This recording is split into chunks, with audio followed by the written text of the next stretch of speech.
রমজান মাসে মসজিদের পবিত্রতা ও নামাজের পরিবেশ সংরক্ষণে সৌদি আরবের ইসলামিক বিষয়ক মন্ত্রণালয় মসজিদের ছবি এবং ভিডিও ধারণের ওপর নিষেধাজ্ঞা আরোপ করেছে।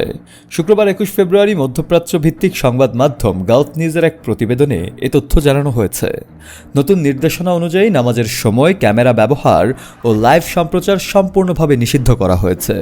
মন্ত্রণালয় জানিয়েছে, মসজিদে নামাজের সময় ছবি বা ভিডিও ধারণ মুসলিমদের ইবাদতের পরিবেশ বিঘ্ন ঘটাতে পারে এবং প্রার্থনার প্রতি মনোযোগ হ্রাস করতে পারে। তাই মসজিদে ধর্মীয় অনুভূতি ও শৃঙ্খলা বজায় রাখার স্বার্থে এই সিদ্ধান্ত গ্রহণ করা হয়েছে। প্রতি বছর রমজানের আগে মসজিদের শৃঙ্খলা রক্ষায় প্রয়োজনীয় নির্দেশনা দিয়ে থাকে মন্ত্রণালয়।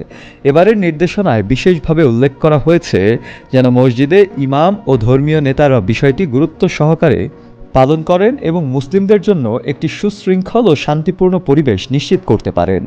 রমজান উপলক্ষে মক্কা ও মদিনার পবিত্র মসজিদগুলোর ধর্মীয় কার্যক্রম আরও কার্যকর করতে মন্ত্রণালয় ডিজিটাল অপারেশনাল পরিকল্পনা বাস্তবায়ন করছে। শেখ ডক্টর আব্দুর রহমান আল সুদাইস জানিয়েছেন, ডিজিটালাইজেশনের মাধ্যমে ওমরা পালনকারী ও মসজিদে আগত ভক্তরা বা ইবাদতকারীরা আরও উন্নত সেবা পাবেন। সৌদি আরবে রমজানের সময় মসজিদে সরাসরি সম্প্রচার একটি প্রচলিত বিষয় হলেও অনেক ক্ষেত্রে এটি সাধারণ মুসলিমদের জন্য অস্বস্তিকর হয়ে দাঁড়ায় এবং এতে তারা বিব্রতও হন। এই নতুন নীতির মাধ্যমে নিশ্চিত করা হবে মসজিদে আসা মুসল্লিরা সম্পূর্ণ একাগ্রতার সঙ্গে নামাজ আদায় করতে পারবেন এবং ধর্মীয় পরিবেশ অক্ষুণ্ণ থাকবে। সেখানে থাকবে না কোনো ক্যামেরা বা ভিডিও ধারণ হবে না বা কোনো মিডিয়াতেও দেখা যাবে না সেসব। মসজিদের শৃঙ্খলা ও পবিত্রতা রক্ষায় গৃহীত এ ধরনের পদক্ষেপকে ইতিবাচক হিসেবে দেখছে ধর্মীয় মহল, যা মুসল্লিদের ইবাদত আরও মনোযোগপূর্ণ করতে সহায়ক হবে বলে মনে করা হচ্ছে।